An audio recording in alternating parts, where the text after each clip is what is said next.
I'm shocked and deeply saddened by the invasion of Ukraine. Shocked because it feels like the mid-20th century, not the third decade of the 21st century. We thought that the days of authoritarian strongmen bestriding the narrow world like a colossus were over. We thought that the collapse of the Soviet Union heralded a new birth of freedom for war-torn Europe, and that even its weaker nations could be left in peace to be masters of their own fate. We assumed that the days of hulking war machines chewing up hallowed grounds and strewing wholesale destruction were gone forever, that we would never again see swollen rivers of refugees in the birthplace of Western civilization. We thought that especially the countries of Europe had left behind for good the brutality of the 20th century, that those days were over, they would never return. How quaint, how lovely. Such a fine statement on what human beings could be, if only they weren't human. Alas, history takes no shortcuts. It does not simply leap over its treacherously inconvenient parts. If we speed ahead too quickly, if we assume naively that human beings are forever changed, that we have evolved from the cataclysm of 70 million dead in a war to end all wars, and that we will never again engage in the folly of war on the European continent, that the deliberate annihilation of 6 million Jews forever extinguished Jew hatred, if we are so naive, we will be shocked again and again and again. And worse, we will find ourselves grievously unprepared, walking under the colossus' huge legs, peeping about to find ourselves dishonorable graves. Because at its most basic, the problem is not in this or that policy or even in this or that egomaniacal strongman. The fault is not in our stars, but in ourselves. It is the darn human race. We are so constructed as to make our climb out of the swamp exceedingly slow and acutely savage. There is no absolute good in human affairs. There is only relative good. Our tradition insists that freedom is better than subjugation, and liberty is better than oppression. And for this reason, Jews are commanded to support those who fight for freedom. Not because we believe that freedom fighters are perfect, but because they fight for a better cause than those who oppress. The Allies knew perfectly well that Stalin was a monster. But as Winston Churchill said, if Hitler invaded hell, I would make at least a favorable reference to the devil in the House of Commons. And once Hitler was defeated, the West turned its attention to containing successfully the Soviet Union. Now we are engaged in a renewed test of will between the democratic West and the non-democracies. That is what is at stake and is so starkly revealed this week in Eastern Europe. It is difficult to describe the opponents. They are a dangerous collection of authoritarian, power-grabbing, liberty-suppressing, nuclear-armed ideologies that threaten all who are free. Have no illusions. If Putin succeeds, And I say Putin because it is not at all obvious to me that the Russian people approve of this invasion. If Putin succeeds in suppressing Ukraine's aspirations to be free of Russia, it will not end with Ukraine. China is watching. North Korea is watching. Iran is watching. Belarus is already a Russian vassal. The Baltic states, the countries of the former Soviet Union, the Persian Gulf states, Israel and its rejectionist neighbors, all are watching to see if we have what it takes to defend our principles. In retrospect, it is clear that Putin's successful takeover of Crimea in 2014 with little opposition from the West was the first shot in this week's invasion. Perceiving Western weakness, sensing our domestic polarization that he himself helped to foment, and viewing America's return to a sane and traditional foreign policy after 4 years of America First, he chose this time to invade. The folly of America First brings tears of anger to my eyes. It is a perversion of American values. The United States is not perfect, far from it. We have made enormous mistakes and committed many immoral acts. But one lesson that we should have learned from the blood-soaked 20th century is that we cannot escape the world. It is either world order or world anarchy. And if it is to be world anarchy, it will find us and exact pain upon us. There is a price that must be paid to preserve liberty. It turns out that international alliances are important. It turns out that NATO is important. And it is not only a matter of studying history. Religion, too, instructs us that power-hungry authoritarians will not stop until someone stops them. The Torah states, I, God, know that the king of Egypt will let you go only because of a greater might. Freedom is Judaism's master narrative. But our faith also teaches that freedom must be fought for. Greater might, not the better angels of our nature, accounted for the freedom of the Hebrew slaves. Such as our world is now, only power can stop power. Pharaoh never relinquishes power on his own. The taskmaster must be compelled. I wish it weren't so. I wish that human beings would be so evolved by now as to make war obsolete. Peace is the original state of humanity. All was tranquil in the Garden of Eden. We yearn to get back to Eden. Paradise lost and paradise regained. But we learn from Jewish tradition that the Messianic era is beyond the horizon.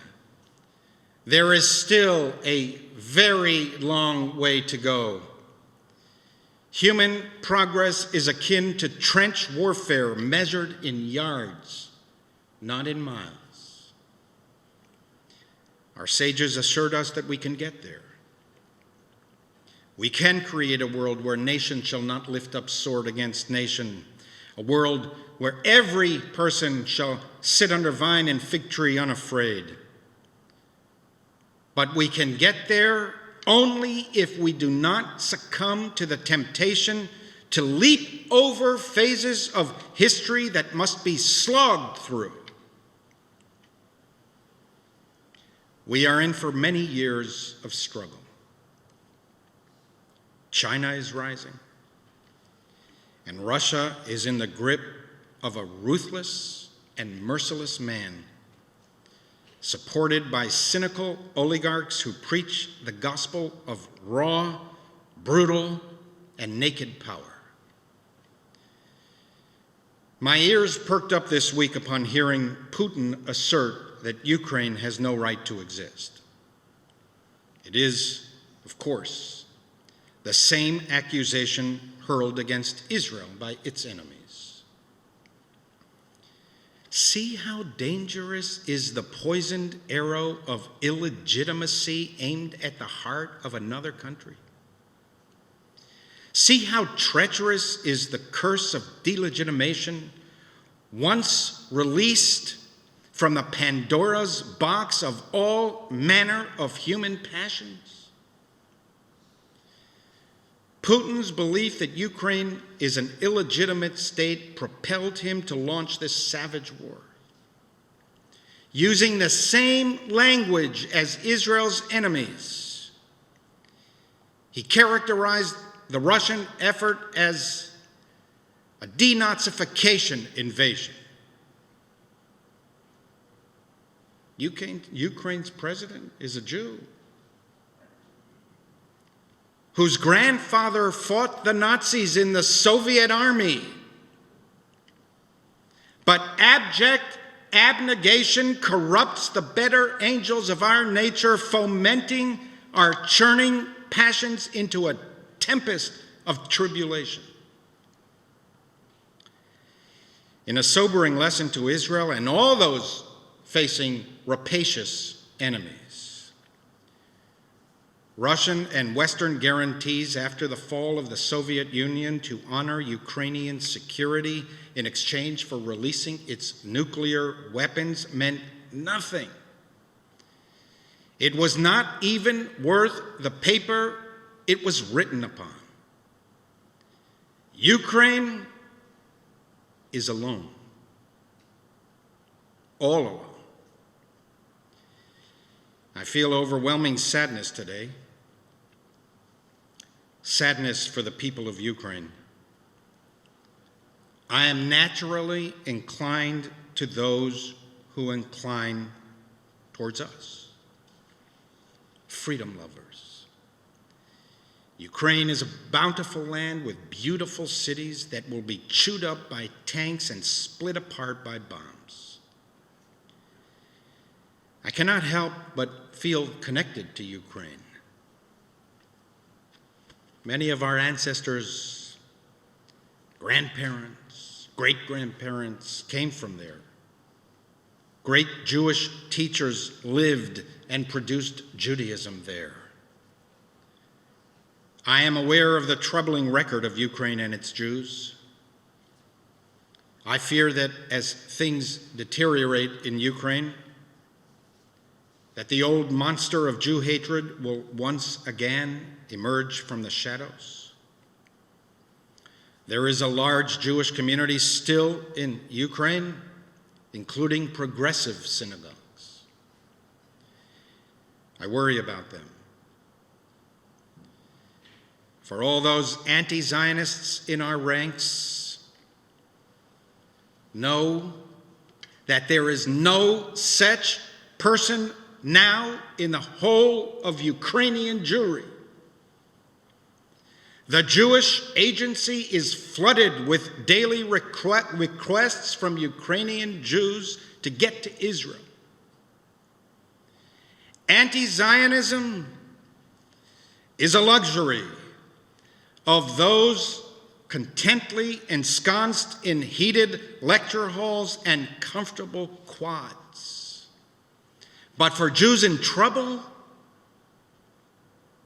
for oppressed Jews, for Jewish refugees, they all know that there is one place on earth that will take them in, one place they can call home, one place that wants them, one place they will be welcomed and embraced. Given the tragic, blood-soaked history of our people, if that is all that Zionism accomplished, Dayenu, that alone would be enough. I've been thinking all week about our synagogue mission to Russia and Ukraine in 2008. Those of you who were here in those times, do you remember? Ivan, you were on that trip. We brought a Torah to the Progressive Synagogue in Cherkasy. That was our centennial year when our congregation wrote a new Torah, the one chanted from every week by our B'nai Mitzvah students. Some of them wrote letters in that Torah. Upon completion of that scroll, we felt that we had an extra Torah with which we could do a great mitzvah, and decided to bring our sacred text to a new community emerging from the slumber of communist oppression. I wonder about them now. Where are they? Are they safe? Is our Torah scroll undamaged? I'm reminded today of the feelings I had 14 years ago on that plane back from Eastern Europe from that mission, on our final approach to JFK, looking down on gorgeous Long Island, the late afternoon sunshine shimmering on the blue ocean, the soft golden rays bouncing against the boats docked in the harbors and the yachts sailing the bays. I felt waves of overwhelming relief and gratitude spill over me. America looked so peaceful, so beckoning, and so miraculous. I thought to myself, I could have been born in Russia. My mother came from Russia and been subjected to the deprivation and soul-numbing stultification of communism and authoritarianism. I could have been born in Ukraine, where so many of our ancestors were confined by totalitarians to the Pale of Settlement, and whose descendants were slaughtered by successive waves of anti-Semites. As the wheels of the plane touched the ground of America, I remember thinking to myself, how manifold are my blessings. By some stroke of prescience, dumb luck, or simple good fortune, someone in my family's past made decisions that brought me here to the land of the free and the last best hope on earth. Shabbat Shalom.